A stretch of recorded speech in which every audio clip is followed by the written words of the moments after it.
Selamat datang kembali di channel Oyen Keke. Di video kali ini, kita akan melanjutkan cerita Dong Hua, Battle Trauk Devon. Ayo langsung aja ke alurnya. Dalam perebutan tubuh Suho yang tanpa ada perlawanan sama sekali, tentunya bagi Xiaoyan dapat berhasil dengan cepat. Namun setelah tubuh Suho direbut jiwanya, tidak menghilang, tetapi secara perlahan bergabung dengan jiwa Xiaoyan. Merasakan hal semacam ini, Xiaoyan sedikit mengernyit, karena seperti yang telah dikatakan Suho, setengah dari jiwanya tidak pernah benar-benar ada sebelumnya. Dan dia bergabung ke dalam jiwa Xiaoyan tanpa kesadaran sedikit pun. Sehingga dalam penggabungan kedua jiwa tersebut Xiaoyan tidak memiliki masalah, bahkan dapat bergabung dengan sempurna. Namun saat Xiaoyan masih menggabungkan keduanya, Xiaoyan dapat merasakan bahwa ada sesuatu yang salah dengan tubuhnya.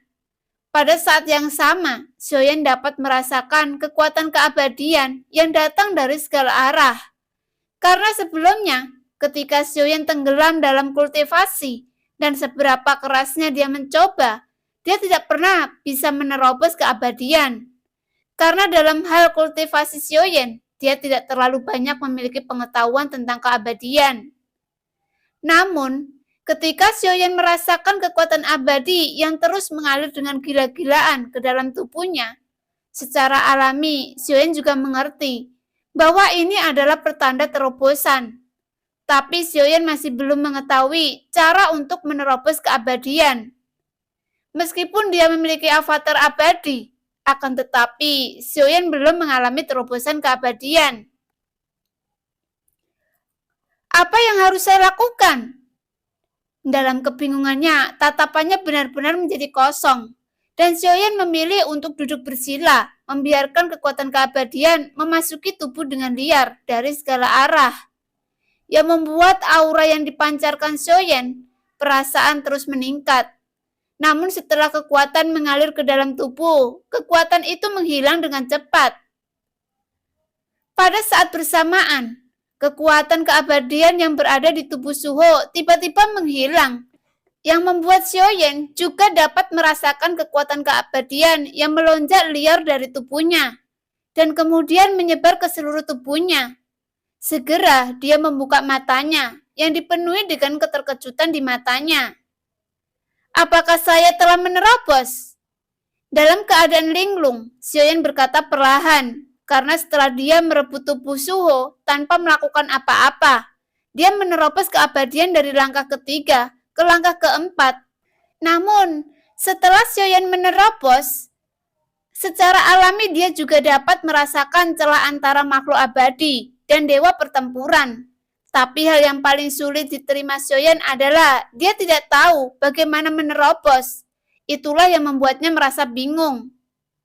Setelah Xiaoyan juga mengalahkan Suho dan dia menerobos tanpa ada gangguan, tubuh utama Xiaoyan yang pada awalnya telah mengalami kerusakan parah, secara bertahap mulai pulih. Bahkan beberapa meridian Xiaoyan yang hancur dapat diperbaiki dengan cepat.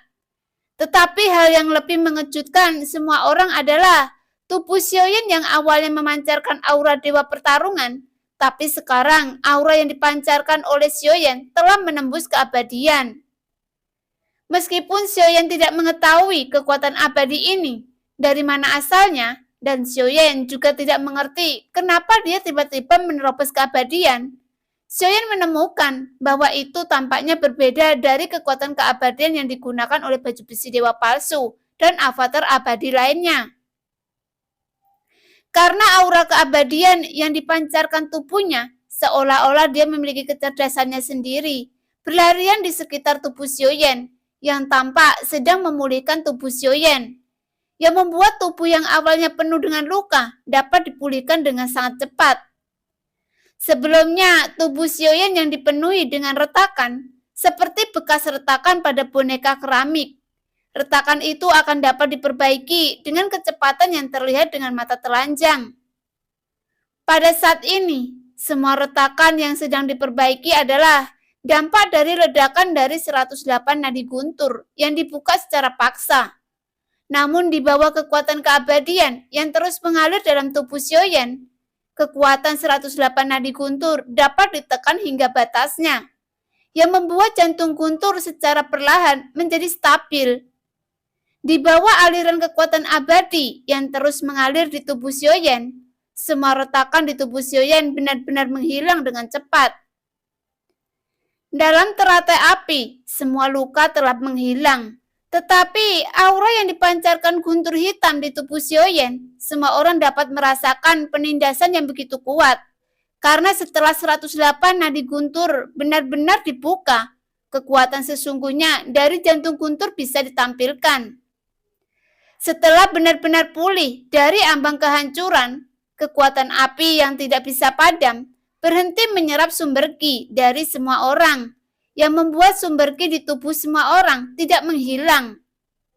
Pada saat ini, situasi dalam pasukan Istana Dewa Berburu yang pada awalnya dipenuhi dengan permusuhan berangsur-angsur mereda, dan sebagian besar pasukan api merah menghela nafas lega. Karena sumber ki di dalam tubuh mereka telah diserap Xiaoyan untuk waktu yang lama. Telah berhenti saat ini. Untungnya, jumlah dalam pasukan api merah tidak terhitung jumlahnya, yang memungkinkan sumber ki yang diserap Xiaoyan tidak terlalu banyak. Jadi sebagian dari pasukan api merah tidak menimbulkan kerugian yang mendasar. Jadi mereka tetap tenang. Ketika mereka segera menatap permaisuri yang cantik dan Bahenol yang berdiri di singgasana tanduk naga dan menatap Xiaoyan yang berada dalam teratai api tanpa memihak, secara alami mereka mengetahui situasi yang sedang terjadi saat ini. Ratusan ribu pasukan api merah berada di pihak permaisuri. Namun di antara ratusan ribu sosok ini, tidak ada satupun yang bergerak tanpa perintahnya, yang menunjukkan kesetiaan mereka terhadap permaisuri. Jika dibandingkan dengan pasukan Istana Dewa Berburu yang tidak memiliki pemimpin saat ini, aura yang dipancarkan pasukan merah benar-benar berbeda di antara keduanya. Dengan berdiri tegak dan rapi, dalam perbandingan seperti itu ada tanya besar, mengapa pasukan api merah yang berada di bawah pengaturan permaisuri dapat mendominasi seluruh dunia nyata Xuanyin pada saat itu. Karena pasukan api merah lebih terlihat bersemangat. Pada saat ini, aura yang dipancarkan oleh pasukan api merah seperti sungai dan gunung yang menjulang tinggi, seolah-olah bisa menghancurkan segala sesuatu di dunia. Ketika melihat tubuh utama Xiaoyan yang telah dipulihkan, meskipun permaisuri yang berdiri di singgasana tanduk naga tidak mengatakan apa-apa, namun terlihat senyum lega di wajah cantiknya. Pasukan api merah, terima perintahku. Pada saat yang sama, akhirnya permaisuri menatap pasukan api merah dan memberi perintah dengan aura yang mendominasi dan tegas tanpa jejak aura lemah seorang wanita biasa. Pasukan api merah menerima perintah permaisuri, jawab pasukan api merah. Segera, sebuah suara yang mendominasi menyebar di kehampaan untuk waktu yang lama, yang membuat semua orang terkejut saat ini. Tetapi ketika permaisuri mendengar teriakan bergerumu dari pasukan api merah, hatinya mulai menegang dan ada keterkejutan di matanya. Baiklah, dengarkan perintah saya yang terakhir kalinya. Mulai sekarang, kalian semua bebas pergi kemanapun Anda mau. Dan mulai sekarang juga, jangan pernah mendengarkan perintah siapapun. Cepatlah bubar. Sebelumnya, suara permaisuri jarang keluar, tapi untuk saat ini, dia berkata dengan tegas dan memandangi ratusan ribu sosok yang berdiri tegak dengan mata berapi-api, dengan hati yang penuh kesedihan. Sebelumnya, permaisuri tidak suka mengucapkan selamat tinggal, tapi untuk saat ini, dia ingin mengucapkan perpisahan untuk terakhir kalinya dengan semua orang. Sebelumnya, saya telah meninggalkan kalian tanpa mengatakan apa-apa. Tetapi untuk kali ini, saya akan menebusnya.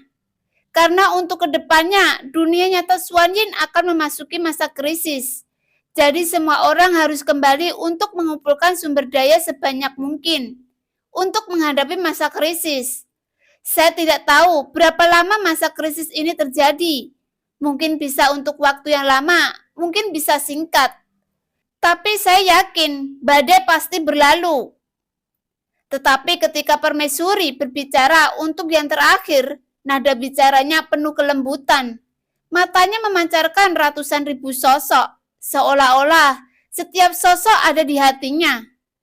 Adapun yang dikatakan permaisuri membuat semua orang bingung, karena mereka tidak tahu masa krisis seperti apa yang akan terjadi di dunia nyata Xuan Yin. Tetapi ketika melihat wajah permaisuri yang serius, setidaknya orang mengetahui akan terjadi sesuatu yang besar akan terjadi di dunia nyata Xuan Yin. Namun, setelah permaisuri selesai berbicara, ratusan ribu pasukan api merah hanya bisa terdiam dan tidak ada yang pergi satupun. Terima kasih Anda telah berjuang untuk saya. Untuk yang terakhirnya, setelah ini tidak akan ada lagi kaisar wanita di dunia nyata Xuan Yin. Dan tidak akan ada lagi pasukan api merah. Karena dalam sungai waktu, dunia tidak dapat mundur. Jadi saya akan menghilang. Tetapi Anda harus melanjutkan hidup kalian. Mulai sekarang pasukan api merah dibubarkan. Permaisuri berkata perlahan. Tetapi seperti jalan ke surga, itu dengan jelas dapat mencapai setiap telinga pasukan api merah. Segera ratusan sosok pasukan api merah berlutut dengan satu kaki membungkuk dengan hormat kepada permaisuri. Karena hanya mereka yang dapat merasakan bahwa selama permaisuri masih ada di dunia nyata Xuan Yin, tidak akan diinvasi dunia lain. Setidaknya sebelumnya tidak ada sumber daya yang dijarah dari dunia luar. Sebelumnya mereka sudah tidak dapat mengingat. Sudah beberapa banyak pertempuran yang telah mereka hadapi. Dari invasi dunia luar dan hanya pasukan api merah yang merangkak keluar dari setiap darah rekan mereka yang terbunuh dengan keberanian seperti itu.